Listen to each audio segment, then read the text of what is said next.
Hey, this is Jay. And this is Chelsea.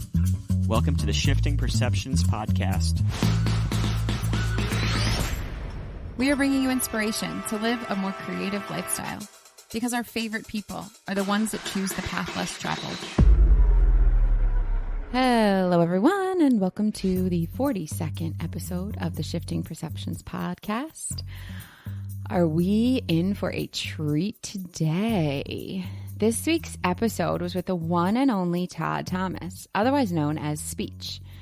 This is definitely one of the coolest interviews we've had on our podcast. Making his name in the late 1980s as one of the pioneers of a socially conscious hip-hop movement, Speech founded his group Arrested Development in 1988, an alternative sound at the time to the gangster rap that was permeating the African-American music scene. Their debut album, 3 Years, 5 Months, and 2 Days in the Life of, went 4 times platinum in the U.S., and the title refers to the length of time it took Arrested Development to get a record contract. Tennessee. Hailed by critics as being a trailblazer of afro-centric positivity, 3 Years, 5 Months, and 2 Days in the Life of won 2 Grammy Awards and was included in a list of 1,001 albums you must hear before you die. This interview with Speech covers his entire life and career, and we get to hit on everything from his experiences working with Spike Lee on the Malcolm X soundtrack, all the way up to his current projects as a documentarian. Never wavering in his social activism and message of unity over the past 30 years, in the 2018 documentary 16 Bars, Speech helped to mentor and guide 4 musical artists in the prison system, winning Best Documentary at the Downtown LA Film Festival in the process. We talked to Speech about coming of age in Milwaukee and how his childhood molded his view of the world. From racism to gang crime and the suicide of a close friend, Speech has experienced many personal challenges, yet his positivity still endures. We are insanely stoked to present you with an episode that is as inspirational as the man himself. Let's just get to it, because honestly, guys, this is one of our best. Enjoy. Hey guys, before we get to this incredibly inspiring conversation with Speech, a couple of quick things. If you have not done so yet, please click subscribe in your podcast player so you don't miss any episodes coming up. Also, please join us on social media. We love to hear from you guys, hear your comments, questions, and take your suggestions. If you are new to the show, my name is Jay Alders. I am an artist. I would love to have you check out my website and see the work that I do. You can go to jalders.com. I've been having these daily flash sales on my site, and the items have been selling out in about 5 to 15 minutes on average. It's been pretty cool to have your support. I'm very grateful for it. If you follow me on social media at jalders, you can check out those daily curated, handpicked specials. Chelsea is a birth doula, amongst other things, and you can find her on ommamasdoulas.com. She also just founded a nonprofit postpartum foundation to help women in need, so please check that out and show some love. We cover a lot in this episode, so if you feel like you missed something while you were driving or at the gym, we have show notes, links, and resources on shiftingperceptionspodcast.com. You won't miss a thing. Check it out. We have a lot of entrepreneurs listening, a lot of creative people, and I wanted to share with you guys a link that will very likely help you expand and grow your business. If you are in need of a new website or your website needs some polishing up, you can go to shinynewwebsites.com to get a brand new website, a secure, mobile, responsive, beautiful looking website within 1 week for a flat rate. shinynewwebsites.com. And lastly, stick around till the end of the episode. At the very end of this is Chelsea and I rambling on. It's our commentary about the episode. It's often one of the more fun parts of our job. We love chit-chatting, and you can kind of hear us unfiltered at the end of the episode. And without further ado, let's listen in on our conversation with the one and only Speech. Hey, Speech, thanks so much for joining us. We are really, really happy to have you on the show. It's great to be on the show. Thank you, you guys. So, Speech, man, we've done a fair amount of research, as in addition to already been following you for close to 30 years now as a fan, and I haven't found a huge amount about your early childhood, and I would really love to kind of know what Todd Speech was like let's say around ages 6 through 12, like those early formidable years in your childhood. What was life like for you then? Well, I mean, I was a middle class Black kid in a all white neighborhood. It was one other black family in my neighborhood. Oh, So there was a lot of racism. There was a lot of trying to find myself, some really hard confrontations with racism in very physical ways as well. Where I have an older brother. Well, I had an older brother. He's passed away now. Terry, right? Named Terry. And my mother always was big on foster care. So she would always have foster children in our house. And so one of my foster sisters, her name was Rita, and my brother and I would all live in the same house. And I remember one time my brother and I were walking outside, and back in these days, there was a gang called the Greasers. I don't know if this is something you're familiar with. the but Greasers. All I right. thought the Greasers was like in the 1950s and all, like Sha Na Yeah, Na and well, stuff. in Milwaukee, they had them still. So Okay. the Greasers met us once on a walk. We were on our way to the park, and they started beating my brother up and turning him upside down and hitting his head against the concrete Oh my God. sidewalks. And amongst all this blood and everything, this is when I was 8. Oh my God.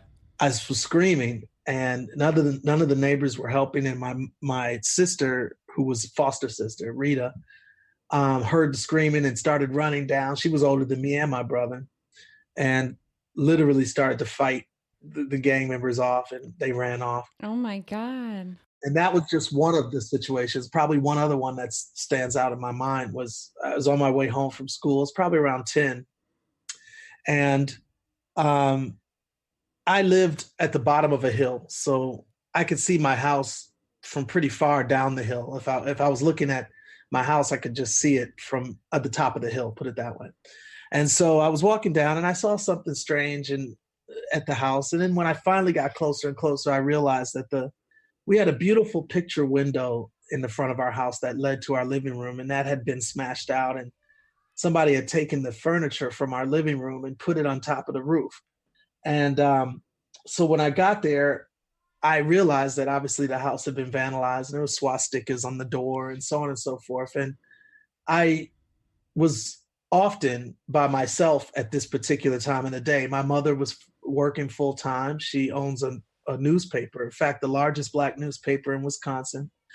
And then my father worked for her, so he was always at work. So basically, I would come home by myself. And so I, called my mom and dad, and of course, both of them stopped work and came home, and police were called and so on and so forth. But that was just another situation. But my childhood was, other than those types of racist interactions, it was a mixture of dream and confrontation. The dream part was living in a very beautiful area of Wisconsin called Wauwatosa. Very nice, very storybook. And the confrontation part is just what I shared, and then I also had a very amazing, life-changing time when I would spend summers with my grandmother in Tennessee. She lived in a very rural town called Glimp. It's very small. I mean, I would assume there's maybe less than 1,000 or so people there. And I would spend a lot of time there in the summers. In fact, all summer, usually 3 or 4 months out of the year. And so that was amazing because it taught me a lot about nature and about self-determination, about just dignity and work ethic and stuff like that. My grandmother would often, teach me how to shoot. She would teach me how to kill various animals for eating. She would teach me, gardening and farming and things like that. So it was just very important times in my life too. Yeah, that's cool. Well, this part of it is so important to us because I feel like for us, we are so intrigued by how creatives are created. Like, what is it about your history that brings you to a place that it's like, I just need to create? And I want to hear, was this part of something that was just in you that needed to come out? Was this part of your therapy? What happened as you were starting to realize music is your thing? And now you're doing documentaries. This is a very, right brain set. You're very much if just immersed in creativity. So where did that start? Like, where did that start to form for you? Yeah, it's a great question. For me, it started with my dad, really, because he owned a nightclub. Well, I shouldn't say that. It started even earlier. Michael Jackson obviously was in the Jackson 5, and they used to have a cartoon show back on Saturdays when I was a kid. And I admired Michael Jackson. I admired the Jackson 5, and I loved the singing and dancing. Yeah. And so I always dreamt of being like Michael Jackson. And that was my early years. Didn't we all, right? I know, exactly. So, soon after that, life started to take place, and I realized I'm not Michael Jackson. So when I heard hip hop for the first time, it was at my dad's nightclub, and he owned a place called the Fox Trap. And actually it was called Rich Man, Poor Man back then. And it later was called Fox Trap. And it was a popular nightclub in the city. And so at night, a lot of times I come home from school, I leave school and go to his nightclub and stay there till sometimes 2 a.m. or so. And I just see people on the dance floor and just having the time of their lives, and just seeing the power of music from the DJ and everything. It just was amazing to me. And I wanted to be a part of that world. I wanted to have an impact on people through music. And that was the beginnings of a career in music for me. Like, that was when I knew I wanted to do this for real. Did you have a talent back then? Like, did you grow up and everyone was like, "Oh, check out Todd, he's so talented"? Like, were you doing shows for your family? Like, or was just being at the nightclub, was that something that made it seem like this is actually tangible? Because so I know in 8th grade or 7th grade, whatever it was, like, I worshiped Michael Jackson also. I had posters. Like, I wanted so bad to have that like damn zipper jacket that I never got. And but I never had it in my head like that was like a tangible thing. Like, the closest I got is we had like a breakdance crew and like linoleum out front. And I used to write letters to Michael Jackson, like begging him to be in his videos. That was the closest I got. But for you, it was like, this is a tangible, real thing. Because you're like seeing that nightclub world. That's like a whole nother, I can just imagine as like even a teenager, I didn't even know what that looked like. So that's like very different.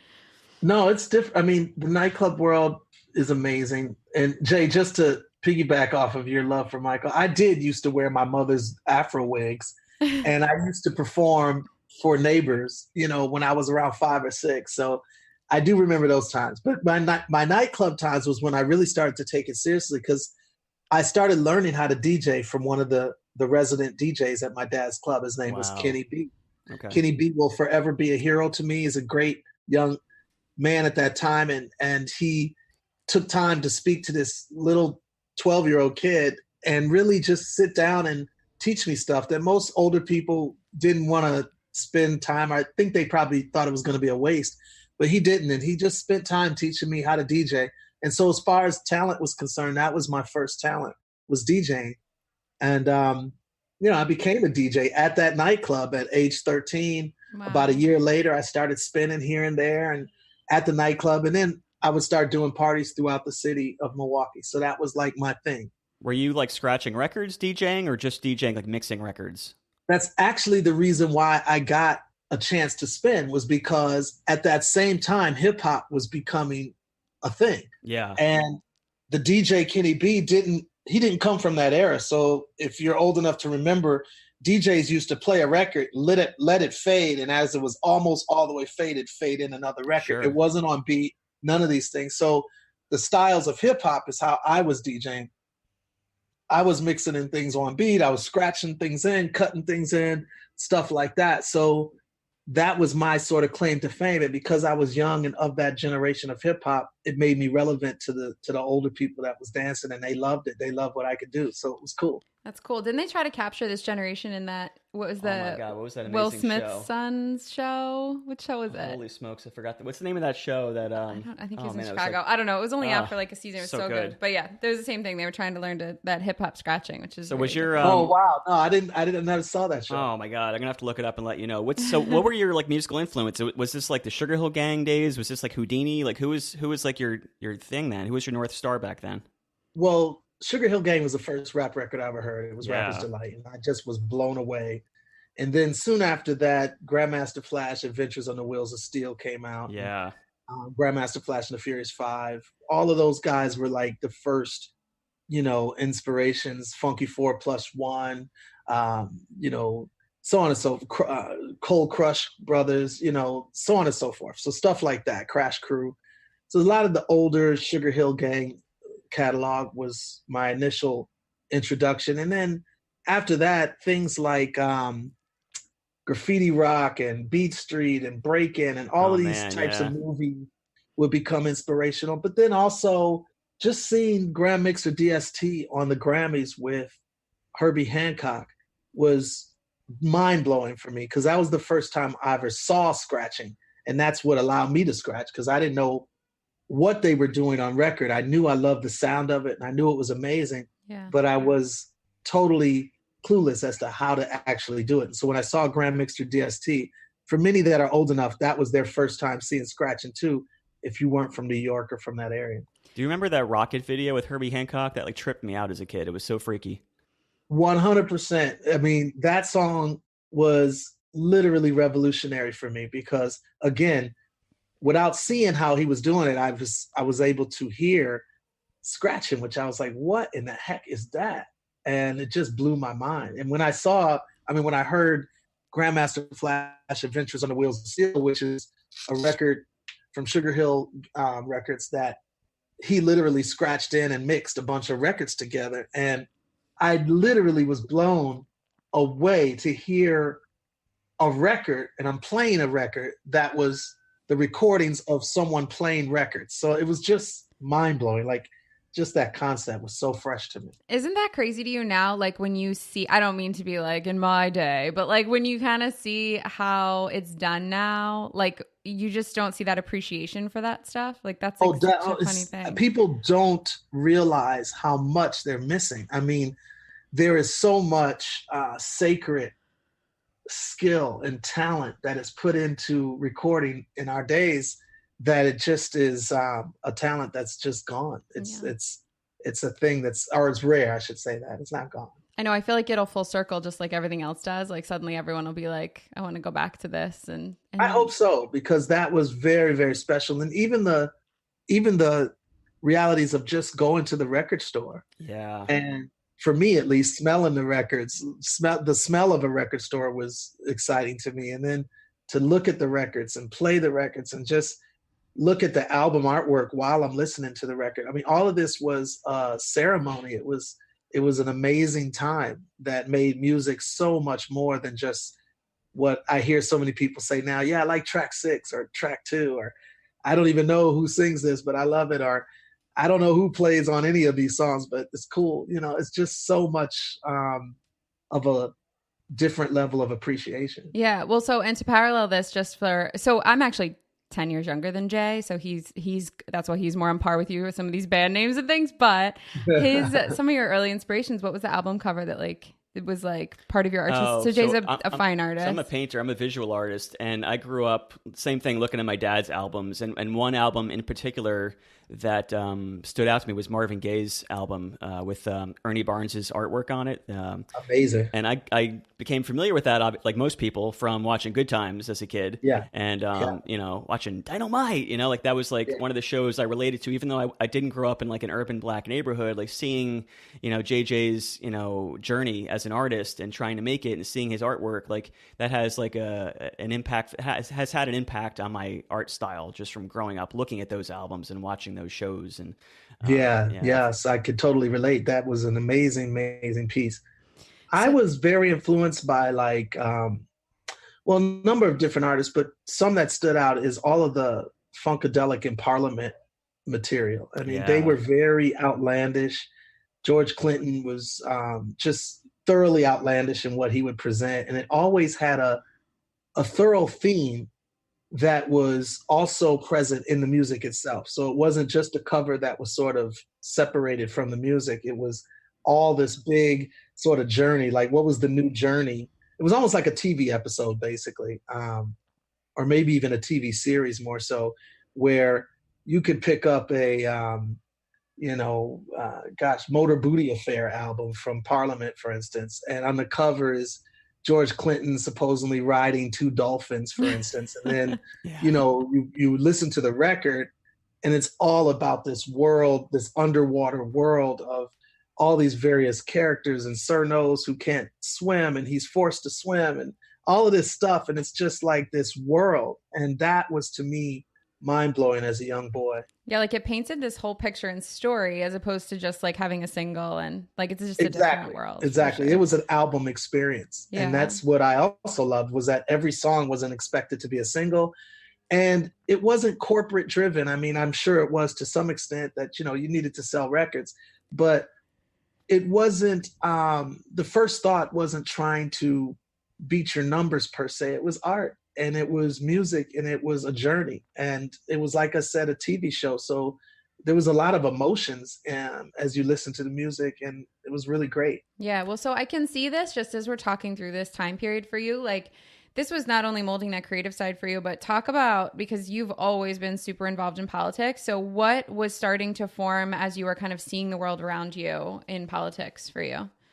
My mom and dad were always involved in activism. I mean, being Black, period, you're in a constant state of anger. You're in a constant state of striving to find a way to freedom. And my mom and dad were no different. In fact, they probably had it even more, because it was more blatant racism during their upbringing when they were alive and well during the whole segregation time, and so on and so forth. So we would wake up in the morning and eat breakfast, and we'd talk about the various issues that affected the Black community, things that we felt about it as kids, and tried to offer our little solutions and stuff like that. So that activism was planted in me early on. But then when I got older, groups like Public Enemy and artists like KRS-One, they would have a bigger impact.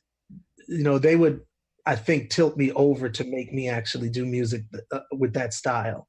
Because first, before Arrested Development, I was doing music talking about girls and partying and getting drunk and all of that. That was, you know, in high school, that's what I was doing. And then by the time I got to college, Public Enemy in particular really made me think about things in a deeper way.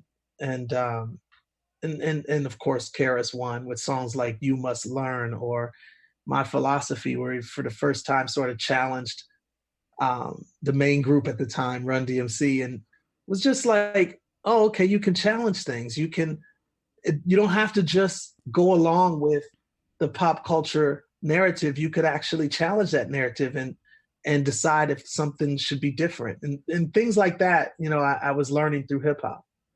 Yeah, that's like such a cool time to even just look into history about like, oh, we were actually starting to use music as this powerful tool, which is really cool just to watch that history. And we loved the YouTube movies, by the way. That was like phenomenal. Super powerful. Yeah. Thank you so much. I appreciate it. You talking about the N Factory? Yes. It's incredibly powerful. Like, it's just watching that and you know, being like in quotes on an outside bubble of that culture, since I'm not Black and I can't claim to understand fully the struggle. It's hard to understand how an artist such as yourself was able to sort of escape the orbit of the violence and the anger. Like, I grew up, even though I was never religious, I grew up Jewish.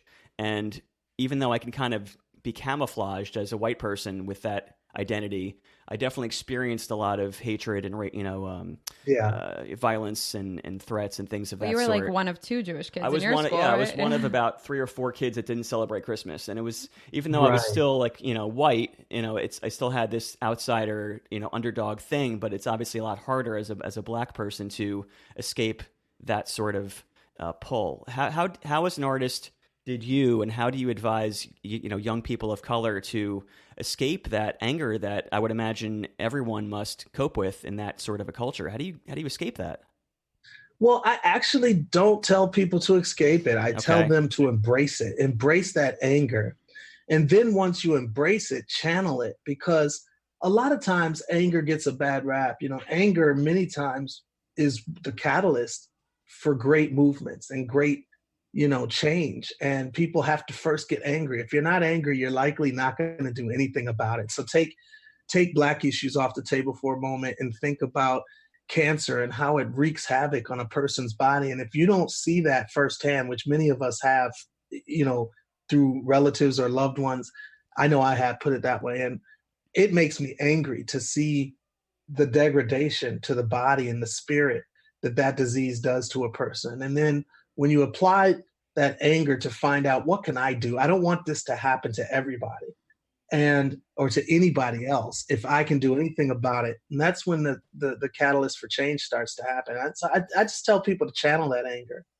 Yeah, which is a way healthier way of doing it. I also have that firm belief of like that anger is part of the cancer, right? So like that's what helps create disease in our body. So it's a way to pull yourself out of that side and use it for good. It's like a superpower if you can do so. I thoroughly agree. You know, I'm a Christian as well, and one of the things that I learned from the Bible was that it says, "In your anger, do not sin." And I thought that's a powerful piece right there because it's saying that it's human because anger is emotion, and it's human to get angry, whether at your spouse or at someone or injustice or what have you, or sickness and what have you. And yet, to try to find a way to channel that and move forward from it, I think is so key. Yeah, it's funny because so I'm a birth doula, and so I help babies come out. And there's a midwife I work with who always says, like, someday maybe I'll see a woman who the lion doesn't have to come out to get a baby out of her body, but it has to come out in order to get the baby out. And it's so true. Like the people who are just like, it's like, okay, well, when you get to that point and you're feeling fierce, we'll get this baby out. It's like a funny. Exactly. Wow. I love that. I've never heard that said that way. Speech. So this kind of goes into a topic I wanted to jump into. I was reading up on some of your history, and you're no stranger to suffering. You lost a grandmother and a brother within a week of each other. And grief and anger are probably pretty closely related cousins of emotions.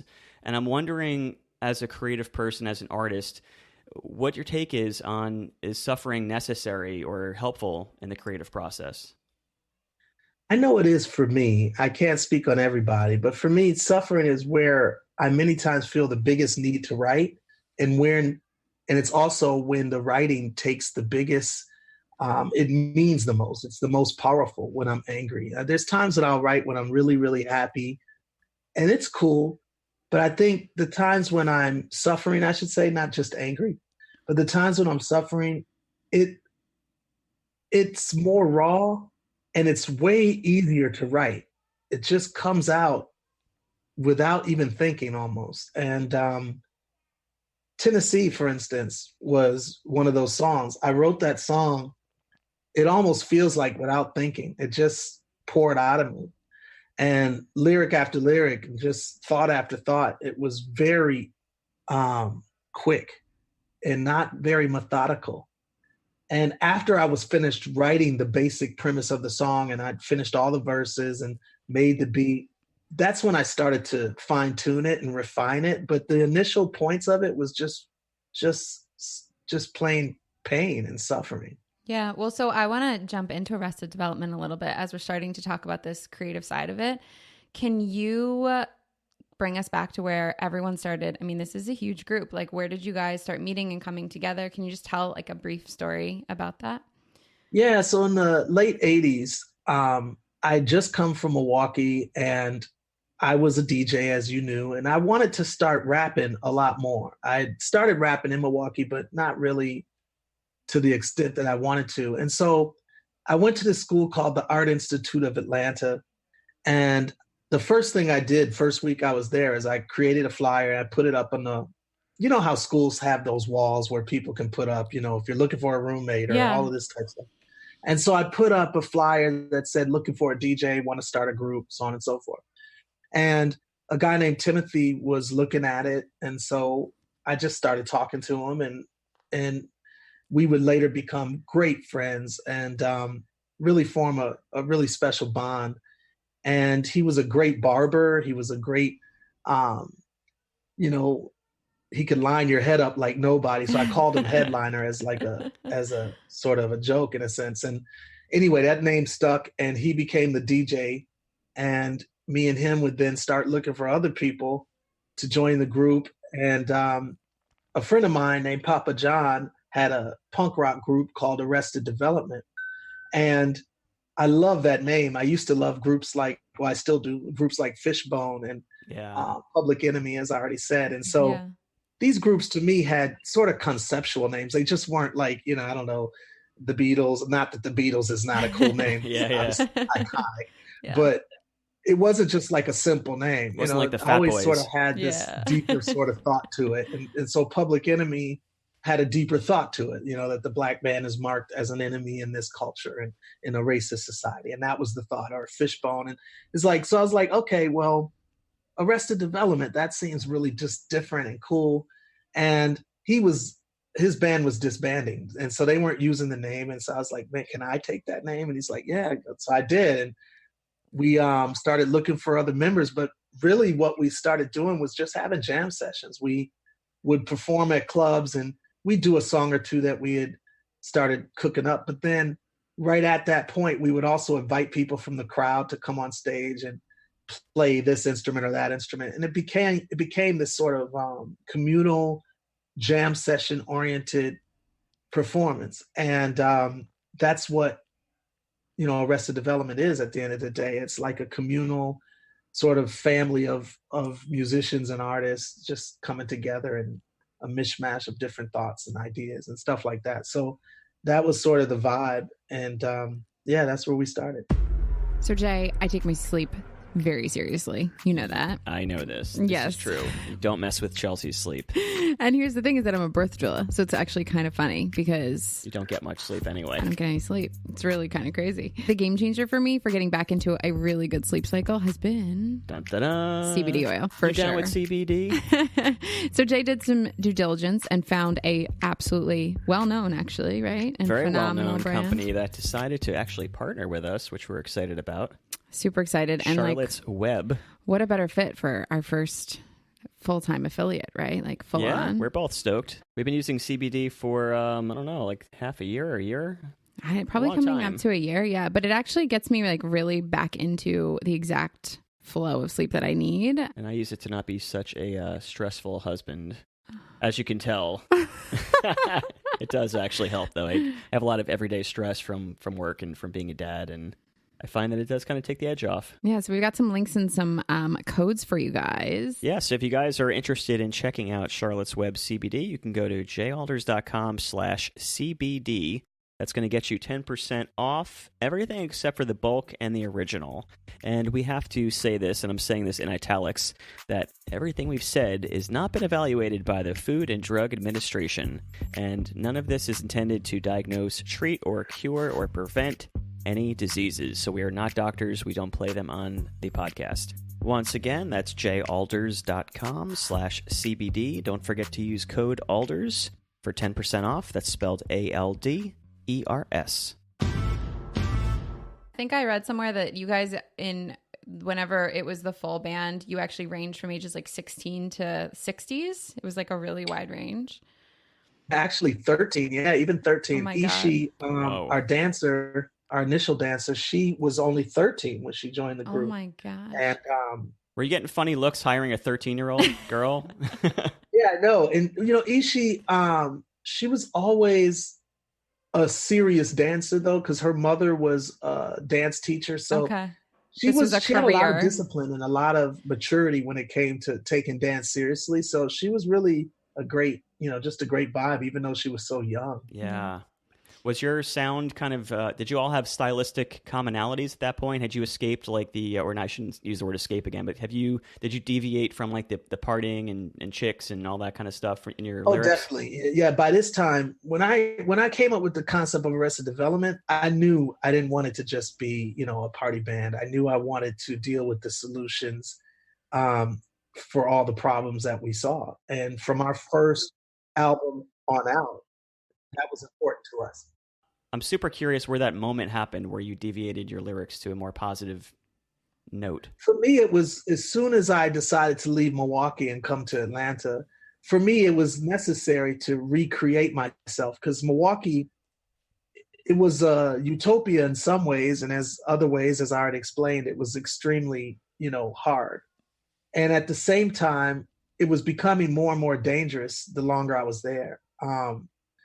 A lot of the house parties that I would throw near the end of my times there, people with guns and stuff would come to the parties. And one time I was throwing a party and and there was a gang called 27. There was two gangs, 24 and 27, but 27 came in, and they had taken the wood off of a picket fence, and it had nails in it. Oh my God. And they came into the party and just started swinging. Oh man. And people, it was just young high schoolers with, nails in their backs and nails in some got hit in the face. And it was just a really, really gory scene. And it was about 30 guys that just went through the party and just started just hitting people for no apparent reason. Point being is that Milwaukee had gotten really violent, and the scene had gotten really dangerous for me. I myself was threatened. My life was threatened by a rival DJ, and I just felt like I needed to leave. So when I went to Atlanta, I was determined to start fresh and do a whole nother thing. I knew that there needed to be a change. And ironically and sadly, the person that I had a hip hop group with in Milwaukee I used to rap with him. His name was TA. He was murdered.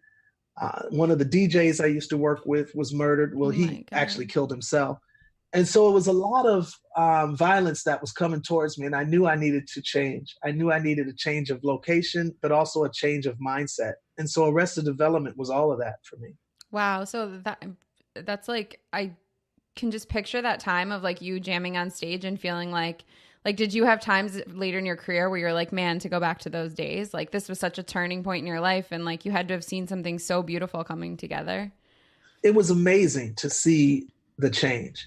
And one of the biggest points in my entire life was when Arrested Development, I don't know if we had won the Grammys yet, but we had been, really successful. And I was able to book a show at the very same amphitheater that all of my heroes in hip hop performed at, from Run DMC to LL Cool J, Houdini. And it was the biggest amphitheater in Milwaukee. It's about 25,000 seater. And we booked it, and we sold it out and came back to Milwaukee during a time of a festival there called Summerfest, which is a huge festival there and really a sort of a landmark location in Milwaukee. And so coming back, all of my youth friends, all of the rivals, everybody was there. And it was for me, a big sort of homecoming and celebration of life. And that's really what it was. And I was just truly, truly moved to tears at that show. It was one of my favorite shows ever. Yeah, that's amazing. Well, and then so moving through the career of Arrested Development, you guys then got to do the soundtrack for Malcolm X, right? Wasn't that a part of Arrested Development? Yes, it was. We did a song called Revolution. And, with that particular opportunity, I was always a fan of Spike Lee, similar to you, Jay, when you would write to Michael Jackson to see if you could get the dancing spot in one of his videos. I would write to Spike Lee, and I wanted to see if he would allow any Arrested Development music to get in his movies. But I never got any response. And so I now realize the odds of me reaching Spike Lee would have been crazy. So when I got a tap on my shoulder, I was at a club. The group was at a club performing with one of the other legends of music, The Last Poets. We were closing, they were opening at a club called Sweet Jane's, and someone tapped me on my shoulder. It's packed club, sweaty, and it was Spike Lee. Get out. I'm blown away. He's one of my, cinematic heroes. And we went backstage and just started talking. And at that time, he wanted us to do a film called A Love Supreme, where he was going to cover the life of jazz artist John Coltrane. So I was down. I was like, yeah, we'll do music for it. Whatever you need me to do, I'm there. And then he switched it later and called us and said, you know what? I decided to do a movie called Mo Better Blues instead. And that we weren't on that. And then he said, I'm about to do a film called Malcolm X.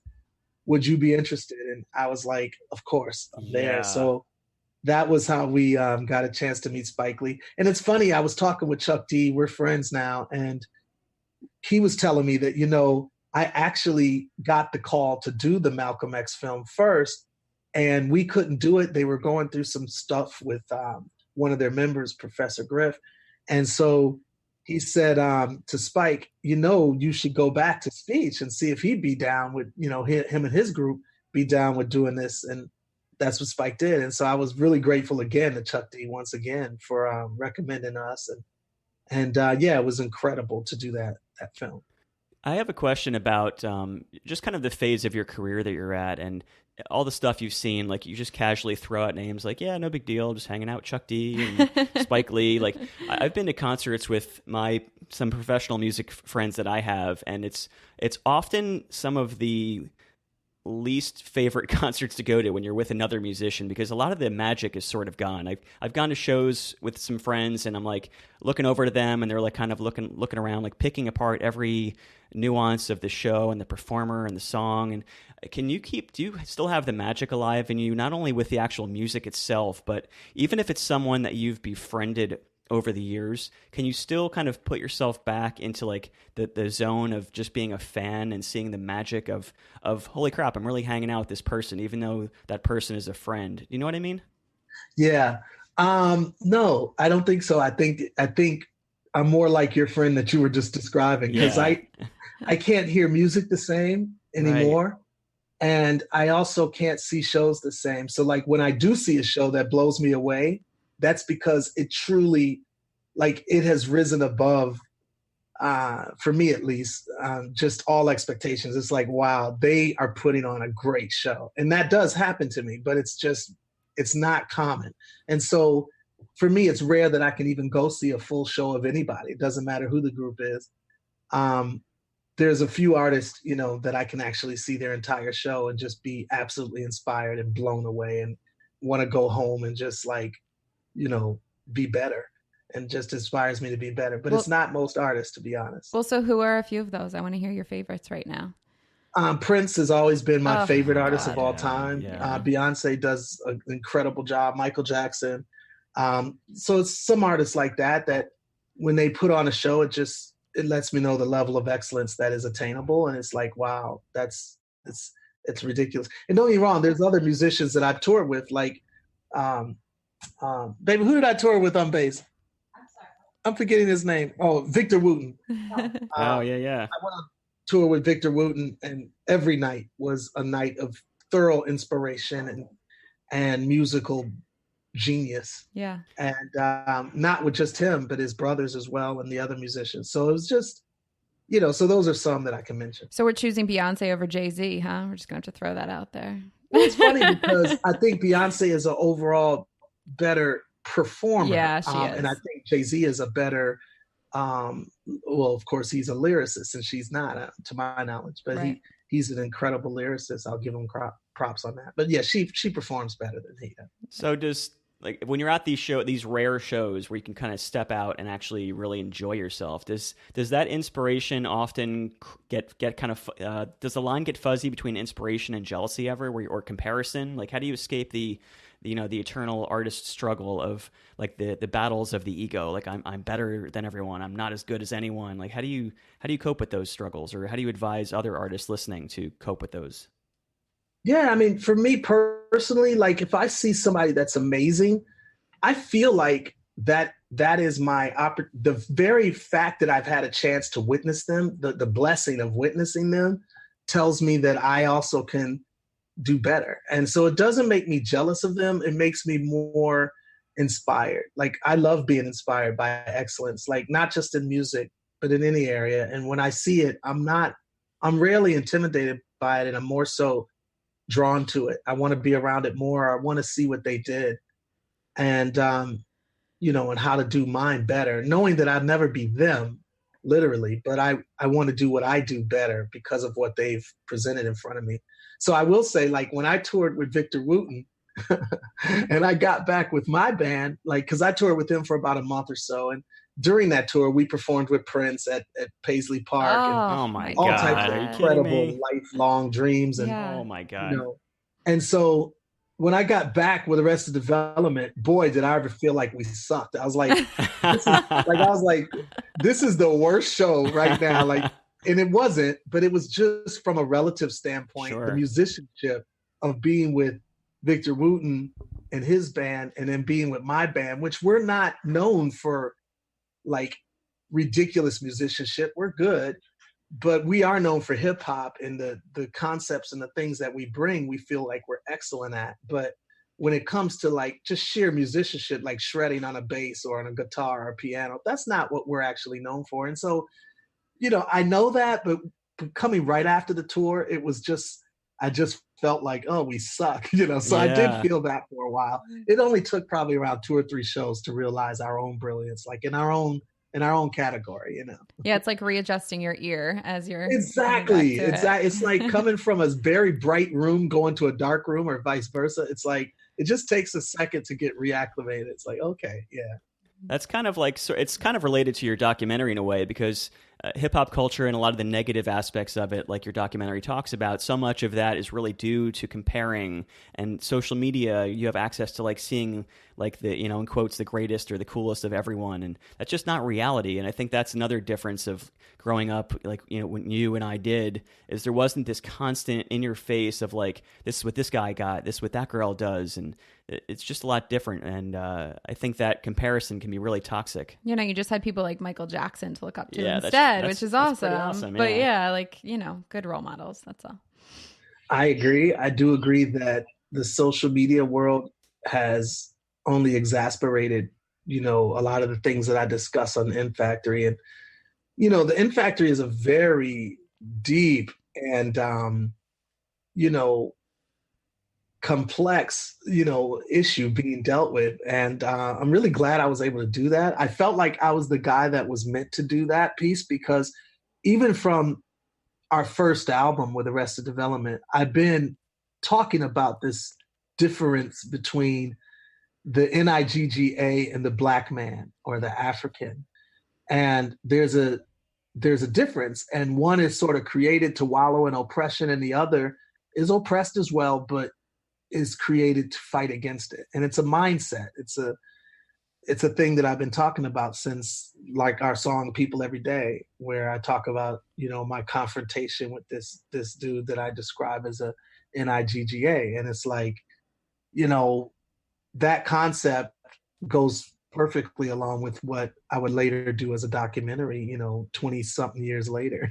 Well, so I wanted to ask you actually, because this is just a failure on my research, but I saw in the documentary that you had done a post that just kicked all this off. So can you tell us a little bit about that social media post that was like the big thing that kicked this documentary off? Yeah. Well, somebody, I don't know who they are. They, I don't know if you surf IG. I don't anymore, but I used to. And so, I was just surfing IG, and this post came across my timeline that basically said something to the nature of, Jay-Z and T.I. and a lot of these various rappers that were pictured in this particular post.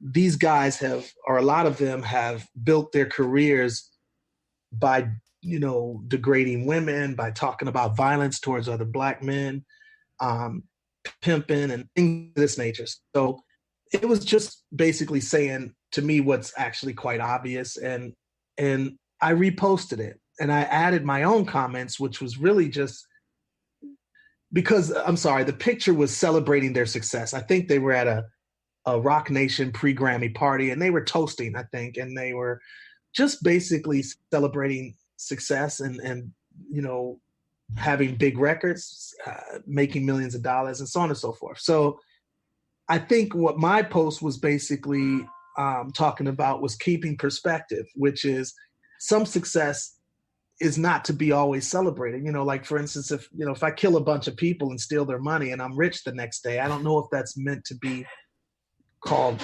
success. I mean, sure, maybe I'm rich at that point, but is that something to be celebrated? And so I'm being, dramatic when I mention killing people. I don't think any of these people have killed people, but the point is that all things aren't to be celebrated. And so I said that, and boy, my post got picked up by Malcolm Jamal Warner, who was one of the stars of the Cosby Show. Of course, yeah. What's her name? The woman, gosh, I can't think of her name, but the little girl that was on the Cosby Show. Something with a J. Yeah. Oh man. Golly, I can't think of it. Hey, baby. What's the woman's name that reposted my post on the Cosby Show? The young girl. Raven Simone. That's Oh, her name. yes. Yeah. Raven Simone then reposted it as well. And anyway, from those things, it went viral. And people started coming to my page and literally attacking me for saying anything about these particular rappers, which I actually weren't talking about them in particular, although it was just a general statement.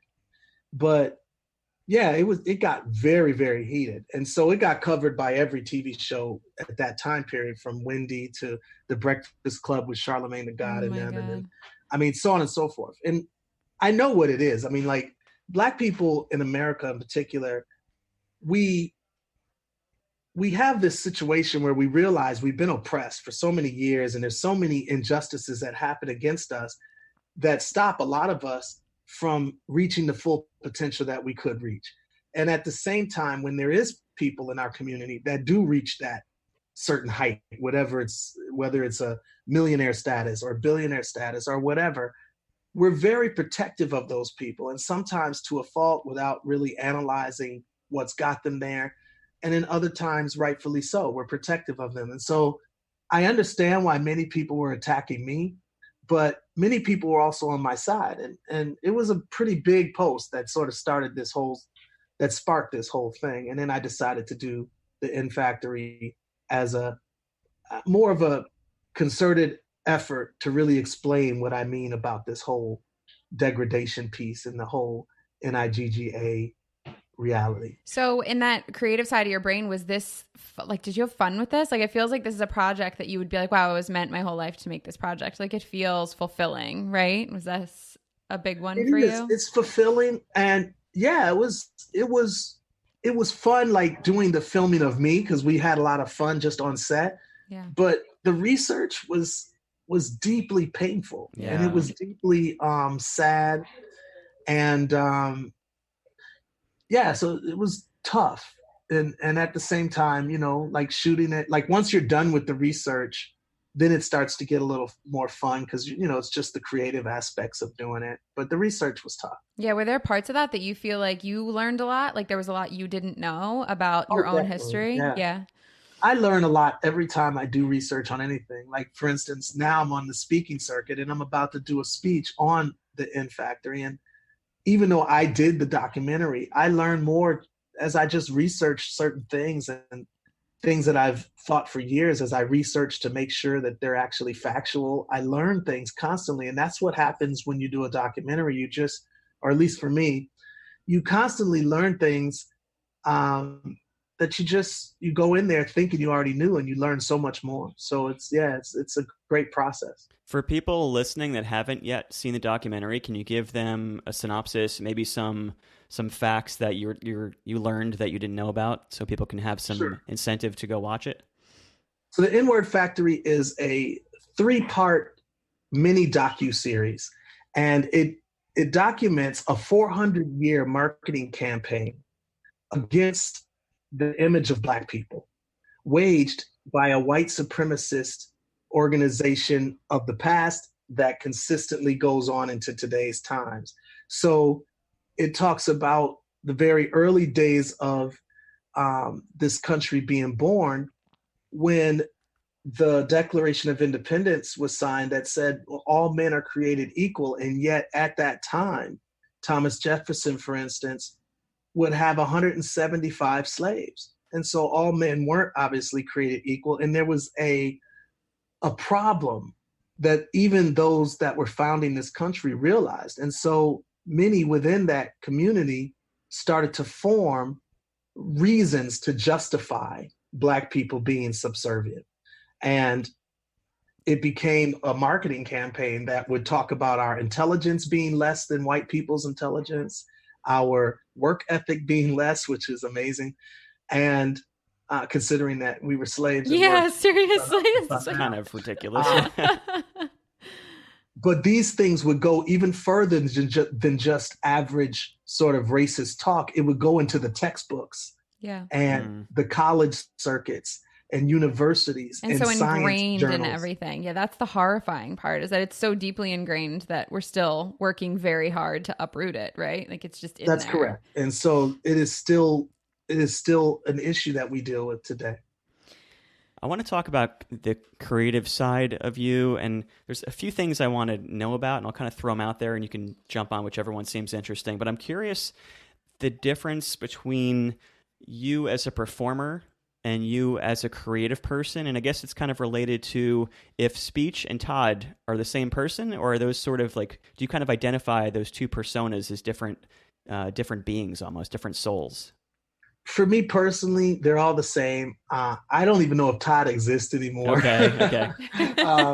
For me personally, like my mom even calls me Speech now, and For real? I Okay. have thoroughly left Todd alone, and Speech has become all I am. Okay. I will say this though, like to me, even the N Factory is just an extension of creativity. So for me, it's just using my way of telling a story and telling it that way, as opposed to doing sort of like a talking head news journal at a desk type of form, which maybe some are very talented at that. I'm not an academic, so doing a very long, exhaustive book on this issue, I couldn't have done. So to me, In Factory is a short, it's filled with pictures and moving images and color and music, which I love. I love music, even if it's showing it in a degrading way. I love the fact that this almost plays like a mixtape in a sense. It's very musical, very colorful, and very, in my opinion, stimulating. So that's the way I decided to go at this. I didn't want to just have,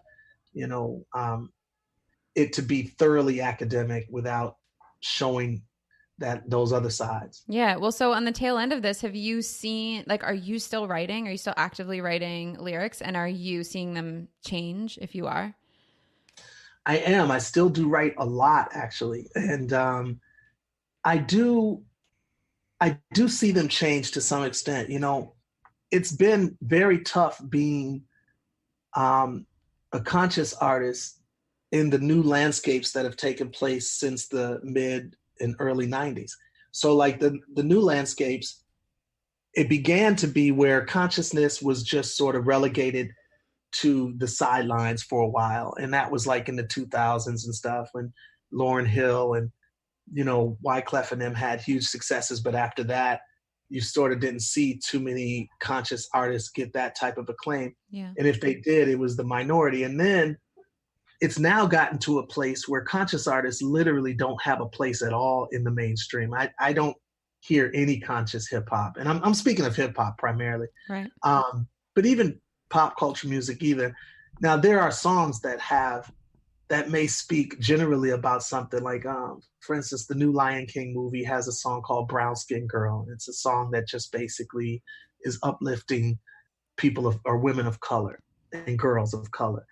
Well, that could be known as an activist type song. I don't consider that to be activism in the traditional sense, but I do consider it to be positive. Right. So there are artists like Kendrick Lamar or others that have positive songs within their catalog, and J. Cole, who, they have songs that are positive. I wouldn't go as far as to say they're literal activists or conscious artists. Conscious artists to me are people like Public Enemy, of course, Arrested Development, KRS-One in his early years, X-Clan, and so many others. There's many artists that have literally like taken on the moniker of conscious artists, and I don't think there's many of those that are mainstream right now. I'm really curious what life has been like since you hit so big, so young, and I'm wondering what it has been like to like almost live in your own shadow since then. Like it's almost like going to the moon. Like what do you do after that? What's it like as an artist? What's it like as a person? I know you've had a long and successful solo career, but I also was looking up some information and some articles you had interviews about your solo career early on. It didn't take off right away, so that must have been tough, I'd imagine. What was that like?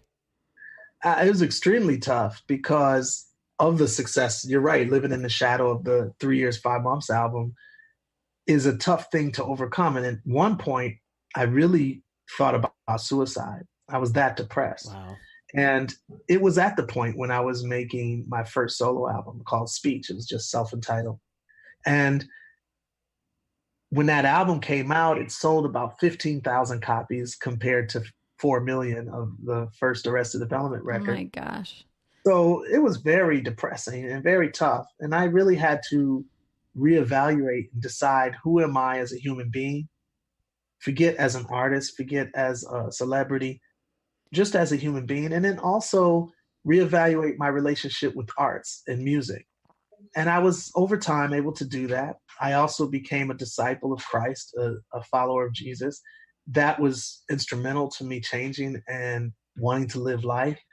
And I met a whole new group of friends with a whole new sort of outlook on life, and that was incredible. And over time, I was able to heal a lot of those wounds and a lot of those feelings, and then move on and start to feel inspired again. And so, yeah, so lyrically now I'm at that space where I'm pretty inspired right now. I'm really writing some things that I'm extremely proud of. And so our newest album is called Craft and Optics, and it's available on our website and on various streaming services. And so, the first song on there is called One Day. Well, it's called In One Day, actually. And it talks about how your whole world could change in one day. And that's a message that I really felt like all of us could hear sometimes, because at least for me, sometimes it can be the most simple thing to do is to think that your life is just, it is what it is. And it's hard for you to imagine miracles anymore. And that song is talking about imagining the miracle. And it happened to me again in my life. So I feel like I'm in a new zone right now. Well, so with all of that part, like that very dark part of your story, have you felt like that's something you could do to help others? Like, it's almost that feeling of like, you see musicians that hit it or actors that hit it big, and then it's really hard to like live up to your own expectations at that point. Like, has this been something you help others through, or you're just like, that is almost like a PTSD thing? Like, that's too fragile. Like, where do you fall with all that stuff? I definitely strive to help. Yeah. I mean, my journey since those days of early Arrested Development has been helping people, helping not only musicians, but just individuals that's come across my path. So like, I became a minister, and in that role as a minister, I would literally counsel and sit down on the couch with thousands of people over the years. And my wife would be right by my side, and we would talk and be able to share empowering, whether scriptures or stories with other people that help them to, move forward and get over that obstacle or hump in their life. So yeah, it's something that I really believe in helping people with.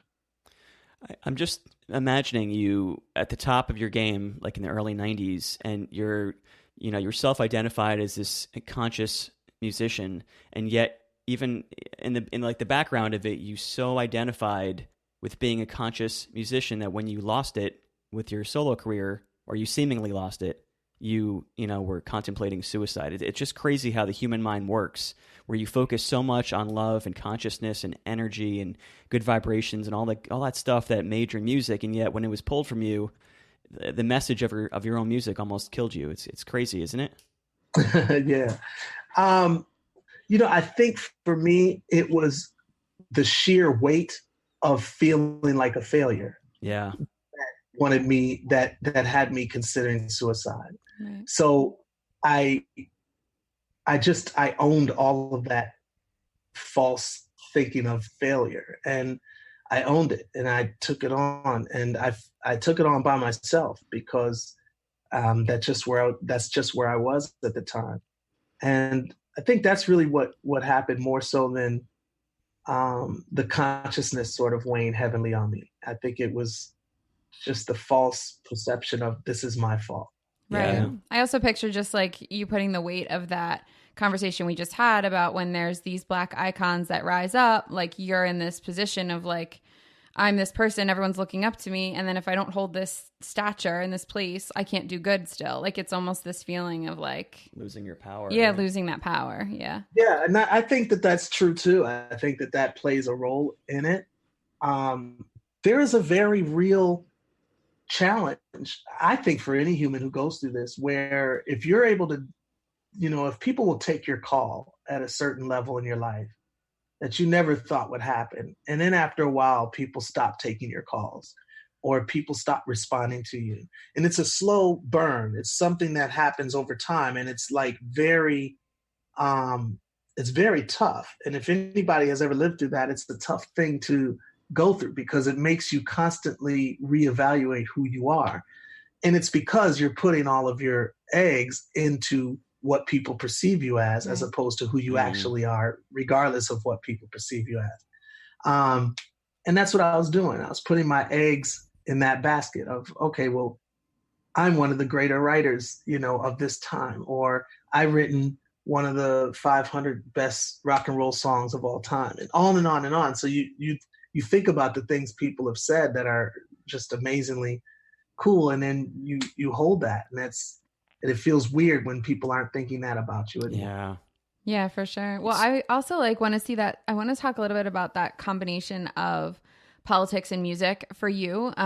So we really try to avoid too much politics on this podcast, but I do want to just hear from your standpoint. Like, have we really come that far from where you are back in the day growing up and now with Trump as our president? Like, what is it? I'm so interested to hear your take on what has really improved in our society. I think that's a very great question. Me personally, I feel like racism is a cancer. And unless you get cancer at the root, what tends to happen is it comes back. And so people that aren't aware of that reality can misread a situation where the cancer has maybe gone into remission, or it's just not as active as it once was, but it's still there as success. Like someone could see that as, well, wow, we've arrived. And I think that's what has happened during the Obama years. And then just during the number of decades now when you've seen some progress in certain areas. And in reality, the root, though, is still there. And that's one of the things that I was hoping to help kill is the root issue, which is this racism is really a white supremacist basis of how this country was founded. And when you start talking about that, then we can start getting to some of the root issues and undo them. Wow. Well, so I just feel like I'm interested in it because I love the cancer metaphor. I think it's really smart. I think that it's been an ongoing debate. I also feel like during Obama, everyone expected us to just say everything is just good. And really, you start to see those cancer cells brewing during his term, right? Because people were like, well, now I'm not being heard. Because maybe people didn't know they were racist, and now suddenly we have a black president, and they're like, maybe I am a little, and then suddenly Trump is president. And it was almost like the perfect potion for cancer to brew, right? It just happened the exact way it needed to for it to explode. I agree. And, it's funny because this is, there's a friend of mine that speaks on our President album. His name, we're not friends. It's someone that I love. Yeah. His name is Anthony Browder. And he spoke on our present album, Craft and Optics. And he said that there's nothing new under the sun other than the history that you don't know. And so that's profound in and of itself. Right. And what he meant by that is that if you study history, you'll start to see patterns and cycles. And so what happened with Obama and President Trump, in my opinion, reminds me of what happened with the Reconstruction era in America and the Jim Crow South that happened right after it. So Reconstruction had us in Congress and all throughout the government, all of these equal rights were being given to people who had just been enslaved only years ago. And the country was really taking a radical stance on changing things. And right after that, 10 years of Reconstruction only, it would become some of the most racist and murderous, bloody times within the race realities in our country. Right. And that's the Jim Crow South, where right after Reconstruction, we're having segregation, we're having people being hung on trees and postcards being made of this event, and kids and women and children are looking at this smiling when people are dangling from a tree, a Black man. I mean, these types of things happen right afterwards. And so it reminds me where here we are in this country now, where obviously most people in the country disagree, but it only takes a very few, or a minority in a sense, to really stir up hatred and anger unless people stand up with their voices and their vote to change things. Yeah. It sort of goes both ways, right? It takes only a few to really lead the love, and it takes only a few to lead the hate. We're such a divisive country in a lot of ways. There's a lot of separatism, and we sort of have this political landscape where it's more like sports teams than anything else. Most people I know on both sides don't necessarily believe in everything that their particular party believes in, but you're sort of, if you're watching mainstream news and you're getting sucked into that world, that paradigm of life, you're sort of forced to pick one team over the other. And I think that's very toxic. I totally agree with you. And I do agree with what you said as far as it also just takes a few to lead with love, and that can change everything. So tell us about your dynamic with Yolanda and yourself. You guys work together. You seem really, really happy and inspired together. My wife and I obviously work together quite a bit. What's that dynamic like for you guys on a day-to-day basis? Yolanda and we're partners. We've been together for 28 years. It'll be 29 in December. Wow, that's amazing. Oh, I'm sorry, it's 29 years now. It was 29 as of July. And we've been married for 24 of those years, coming up in December. Wow. And so, yeah, Yolanda is literally like my partner. We do almost everything together. We really share each other's, pains and struggles and thoughts on a daily basis with each other. And so, yeah, it's a really great relationship. We really work well with each other. And of course, we're married too. So we're romantic with one another and raise children together. Do you guys have kids? We do. We have 3 kids. We had 3 kids within 18 months. We have twin boys that are 4, and our daughter's 5.5. We don't mess around, Speech. I know, exactly. You guys are serious. Buy one, get one free. How about you? How old are your kids now? I have a 24-year-old son, and I have a 22-year-old daughter. Awesome. And then we have sort of like an adopted son as well, who's 25. And so, yeah, so all of our kids are in their 20s, and they're very active. Our daughter is an actress. She's done a feature film called Jen, which was the winner of a lot of different film festival awards. And she just did, she was one of the stars of the Nancy Drew movie that just came out with Warner Brothers about a month or two ago. Congratulations. Yeah, that's cool. She also has been on different TV shows on BET and TV One and things like that. So yeah, she's actually filming a TV show called Black Lightning it airs on CW. It's a superhero show. It's cool. Cool. So, and what's your son into? Our son is a musician. He is also finishing SCAD. He goes to the College of Art and Design in Savannah. Okay. And so he's finishing that, and he does incredible music. So he released an album under the artist name Sage Coy that just dropped last year, and then he's working on his second album right now. In fact, he'll be opening up for Arrested Development coming up actually in August. That's a sweet 29th gig. and 30th of August at City Winery here in Atlanta. Oh man, That's awesome. Well, so do you guys do you get to play together, like jam together? Is that, does he think that's cool still, or does that go away? Not at all. No, Okay. no. We literally have never jammed together. What? Now, he Come has on. performed it, not even once. You're Now, kidding. He has performed with Arrested Development in Australia one time. But what I found, at least, is like generally my kids are like they'll come to a show, but their like admiration for me as a musician and all of that is like so like I'm sure it's there in the back of their minds, but way back there. Oh my God, you're kidding Do you me. ever just want to be like, you have no idea how cool I was? Like, do you just feel like, come on? Not only do I want to say that, me and Yolanda say that to them all the time. Like we always say, like, you have no idea. Oh my God. It's so hard with my kids this young to like realize that I'm going to be like such a loser to them. Like I'm still, because our kids are 4 and 5 right now, so that we're still like saints, you know? It's like, Right, it's exactly. so hard Yeah, to see. I think that's pretty cool though. Like it's a good sign of parenting when you can raise your children in a way that you wish you were raised, you know, like, and like our kids, we're taking them backstage to shows and doing cool, you know, in quotes, like cool things. And it's like, just normal to them. And I love that these crazy, awesome, inspiring things are just normal. It's just great. It's a great feeling. Yeah, it is. It is. And you're right. I mean, my kids literally were going to Japan for tours at age 2. And Zoe, my daughter, since she was born, and they didn't know any different. I mean, they've been backstage at clubs just like I was, though, when I used to be backstage at my dad's nightclub. Yeah. I mean, they've been in the red light district in Germany. I mean, Oh my God.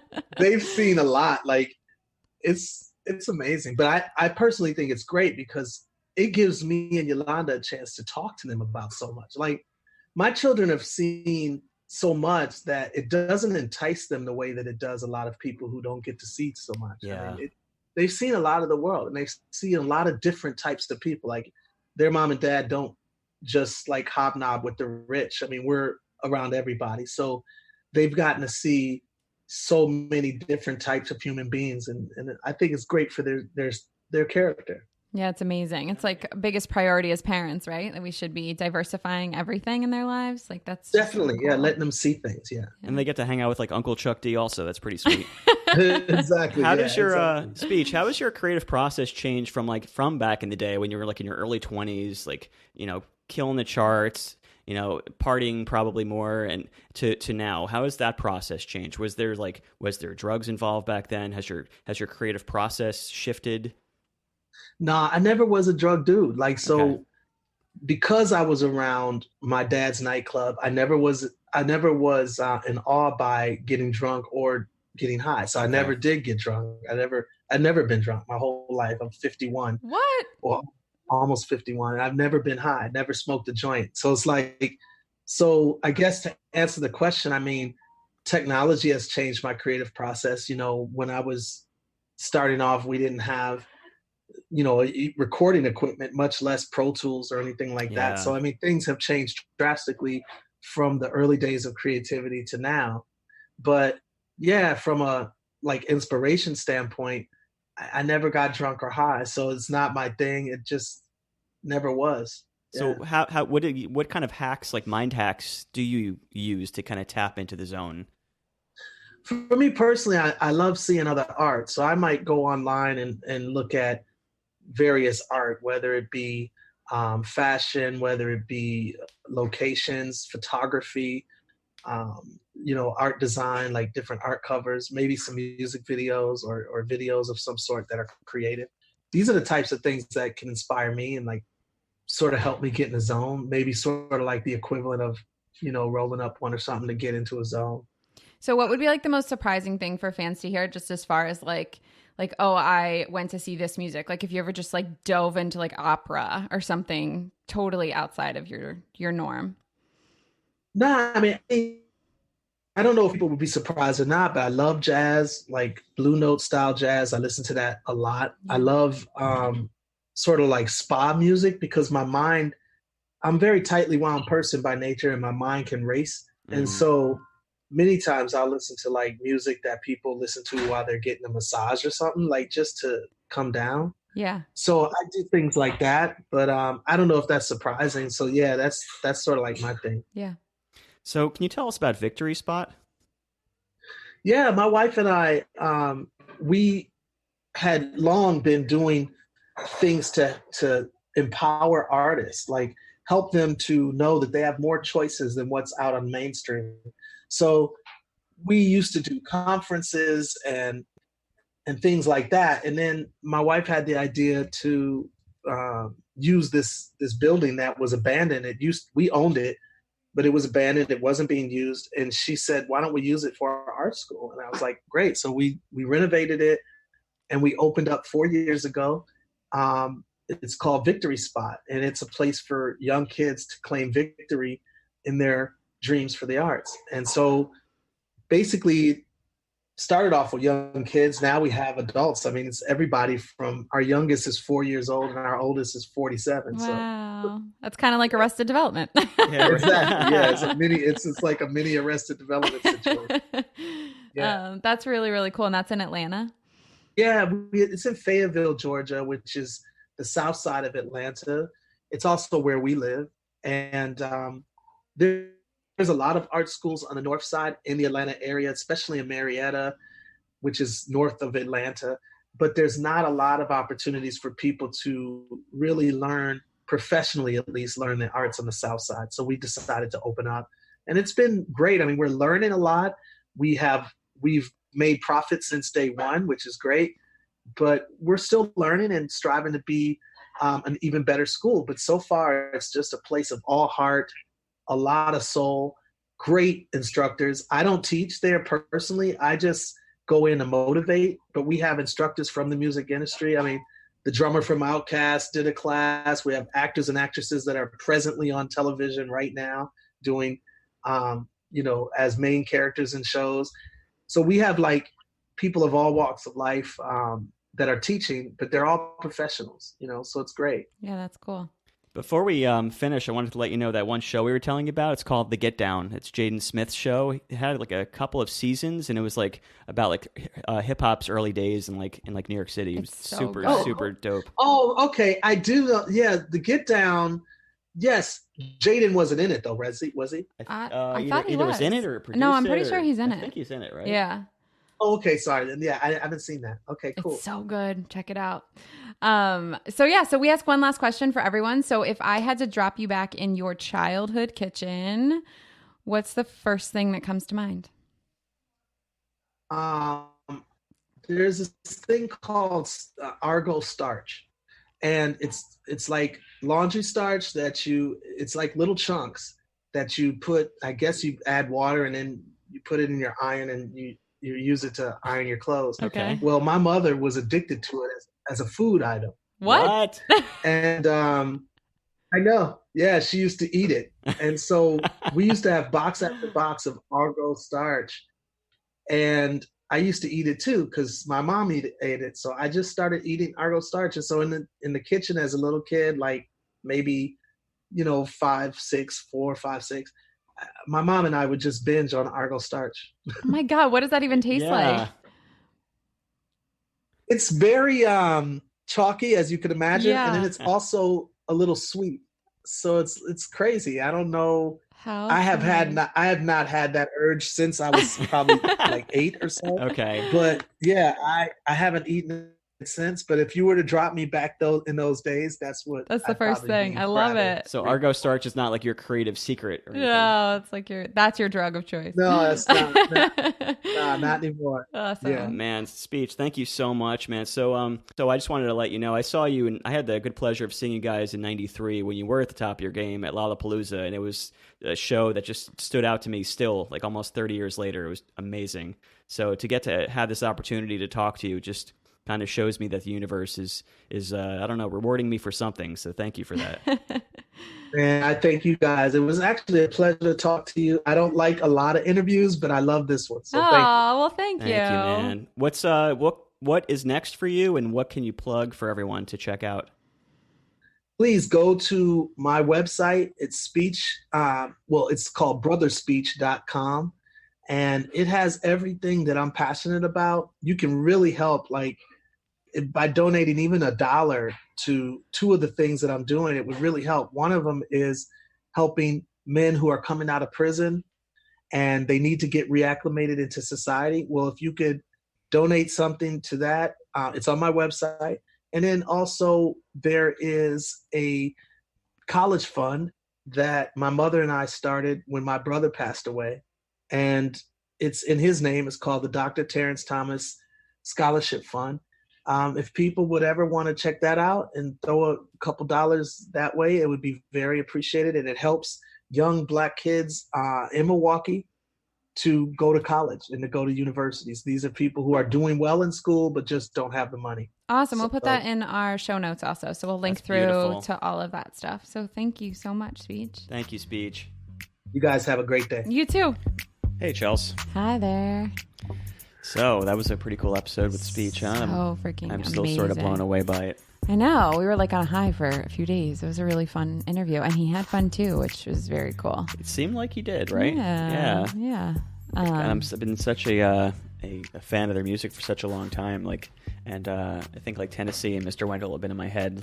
Yeah. Replaying ever since. I know. I had to like drop a beat in the intro for a second. I was pretty surprised to hear a couple things like that he had not been drunk or stoned or anything. Like to be just like listening to him at the end of it he was talking about like inspiration, and then he's always been clean and sober. Just like being a musician in general, and then being at top of your game to not tap into that sort of hack to get into creativity is like, it's surprising. I just assume this touches upon like a lot of things. It's so interesting to me because I feel like you always are very intrigued by people's drug and alcohol use with creativity. Well, I'm an artist.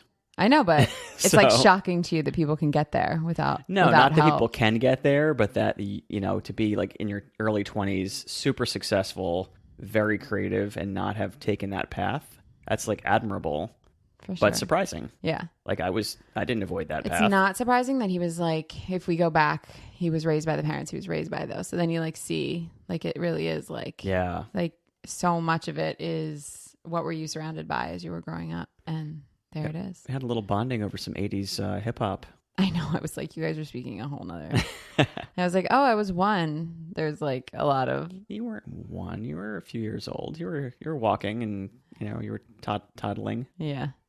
No, it was amazing. I mean, it's crazy. He's from Milwaukee because I just like know nothing about Milwaukee. So that side of it was like in my head, I'm like, oh, he's in Chicago. Like that's what I picture because I know nothing to relate it to. I thought from he grew Milwaukee. up in like Alabama or Tennessee area. Yeah, he has like a lot of roots there. It sounds southern like roots. Yeah.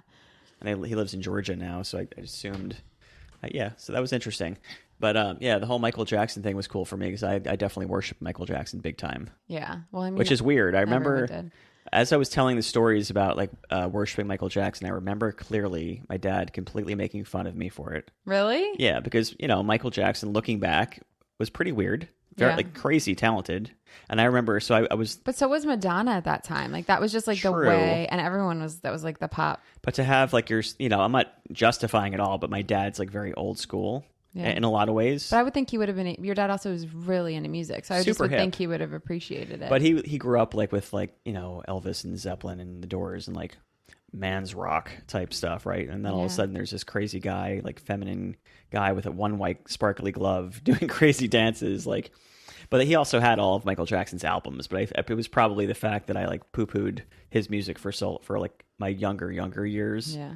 And bypassed that. I'm like, no, Michael Jackson's cooler than your stuff, even though now I'm obsessed with classic rock. Yeah, that was my sister's first concert. My Uncle Willem and my dad took her to. Michael Jackson? Mm-hmm. No way. Yeah. Oh, man. I think she was like 10. I do remember writing letters to Michael Jackson, though, and seriously thinking he would write back and say, yeah, here's my white glove. But back in the day, when you would write letters, you would get a photo of them fan signed. letter. You would think. I never did, though. Oh, really? But I also wrote, we did, and actually, I think to Michael Jackson. Oh, I think great. my sister. So Michael just paid attention to you. We just didn't like just didn't like me. Yeah. I was practicing my moves on linoleum like every day to earn street cred. Oh my god! And that's pretty upsetting. I never got a letter. I actually wrote. I know we got one from like the president. Yeah, I was gonna say I wrote President Reagan and actually got a response. So that fan mail for kids mail, the president responds to every letter. Like that's supposed to be part of his. Yeah. But it was awesome. I was like, holy crap! Like, I know. The president wrote me back. I remember. I don't even know which president it was for me. Could you imagine the president wrote you back now? What the letter would even say? Thanks for writing me. It's huge. Yeah, we're not going to even. We're not going to go there. Yeah. But, yeah, this was great. I love Arrested Development's positive focus on their lyrics and speech. Oh my god, I just loved his theories on like the racism in politics and like the cancer spreading disease and like all of that and laying dormant, but it's still there and it just has to be fed. Analogy. I was like, oh my god, you're hitting the nail. Really on the head. Great analogy. And like, watching his documentary. If you guys have not seen, it's called the N-word. the NIGGA, the N Factory. N Factory, it's called. that's Yeah. it, yeah. And I'm like a white dude, and I was so like angry at white people for watching this documentary, even though that's obviously a weird way to say it. I mean, I feel like you know what I mean. White, culture, deep history. Like obviously, I had nothing to do with culture. that, so I'm not mad at my own race. But you know what I mean. It's hard to watch that and not be just angry at humanity for how so many parts of society, black included, have been completely shunned and treated like shit. And I'm like biologically half Jewish, and my own ancestors were part of a genocide, and my grandparents' families were killed. So it's like I'm not escaping that. But I like I said in the interview, I definitely can camouflage my like quote unquote race or creed or religion more so than a black person now you can could. But like when genocide was happening for that, it was like, oh, you have these eyes, that knows you must be Jewish, right? Like that was like, it wasn't hidden, it was actually like you could just be accused. Yeah, or have someone that's like your grandparent was part Jewish and therefore you deserve to die. It's like it was crazy, but that wasn't that long ago. That was like 50, 70 something years ago, was it? Yeah. And that's the weirdest thing for me, because it's like all through like my life and culture, like we've had my uncles actually were in hiding during World War II or my great uncles and my grandfather, because they were being sought out to be soldiers. Like we're on the other side of just like blonde hair, green eyes, blonde hair, blue eyes. Like we're like all, and then it's just kind of like, I'm not with them. Don't put me with them.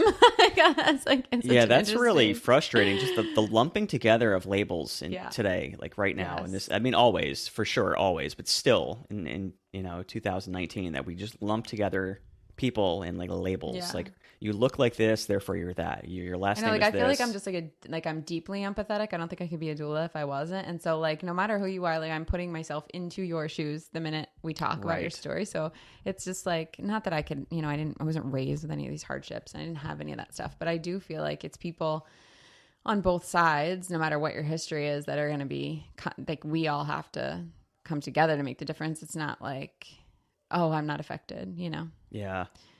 I do struggle with like the idea of like, shining light on hate is the only way to diminish the hate. Yeah. You know what I mean? Like to some extent, don't you need to fight back and be angry? And he said that you do have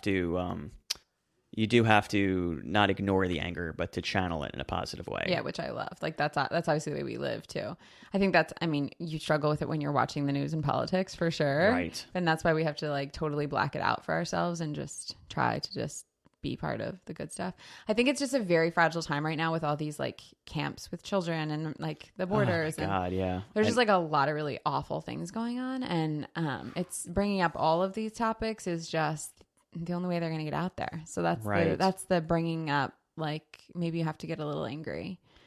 I think we have to really diminish the you versus me versus them thing, and the whole team sports aspect of politics has to go, because we should be humans first, and then we can identify with other parts of our identity. Like, hearing you say that, I have to say this is the very first election in probably a decade that I'm actually feeling excited about. Isn't that funny? Like it's the first time that I'm like, why? Well, because I feel like I'm the opposite. I feel like I've been very, very I know you're dreading it, and now I'm like, I'm so not into it. No, I'm excited about it because I feel like we're gonna find middle ground somewhere. Like I feel like there's no choice, and if we don't, I'll be heartbroken. It could go extreme either way. Totally, but I am excited to see some shifts for sure. Like I think that there's gonna be a lot of things talked about that haven't been talked about, and all that. No, I think both sides just have their talking points, and both sides are just not going to like sway. It hasn't been that way so far.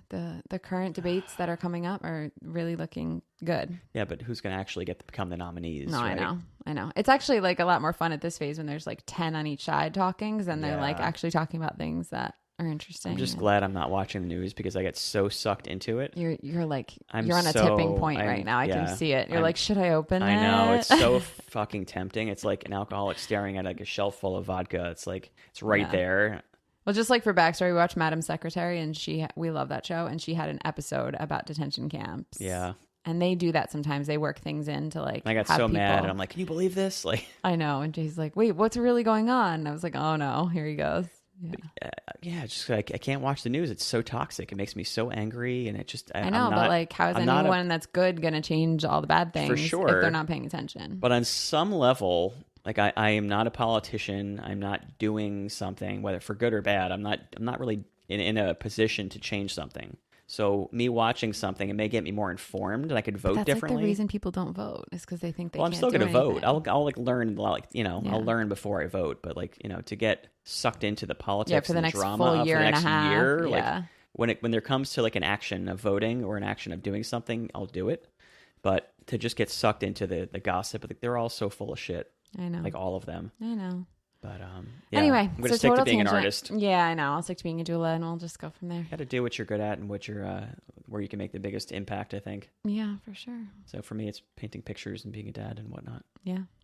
But this episode was a dream come true to be able to talk to someone like Speech. I'm super grateful to him for saying yes to the interview, and that's, if nothing else, that's been a great aspect of doing our podcast. And don't we have a shout out to someone for connecting us with him? Joe Lamont. Okay. I can give a shout out to Joe. So Joe is was one of their managers. Okay. And I connected with Joe a few years back. Him and I were like chatting, and we were going to get some events going on because he represents some other artists that I was going to collab with. And then, so Joe put us in touch. Cool. So thanks, Thank Joe. you, Joe, because this was amazing. Thanks to Mike Mullis, I believe his last name is, for connecting us also. But thanks guys for listening. Have an amazing week, and we'll talk to you soon. Thanks, guys. We hope you loved that episode. If you did love it and could give us some love on iTunes, that would be amazing. You can leave a review, and we will give you a shout out at some point on this podcast. Also, if you guys can follow us on social media, we would love to hear from you. We are on pretty much every social media platform at Shifting Perceptions Podcast, which is the same as our website, shiftingperceptionspodcast.com. We look and reply to all comments, so please share with your friends, tag us. We appreciate all the love. And don't forget that all of our guests also see all these comments, so I'm sure if you want to just have a space you can reach out, these are the places to do it. We also want to give some love to our amazing photographer that has done all of our photos so far, Kevin Rigby. His website is wavelightstudio.com. And also our really good friend John Harvey, who did the music for our podcast. You can find him at Instagram at Harvey Wallbanger. So that's our little rolling credits. We will be back next week.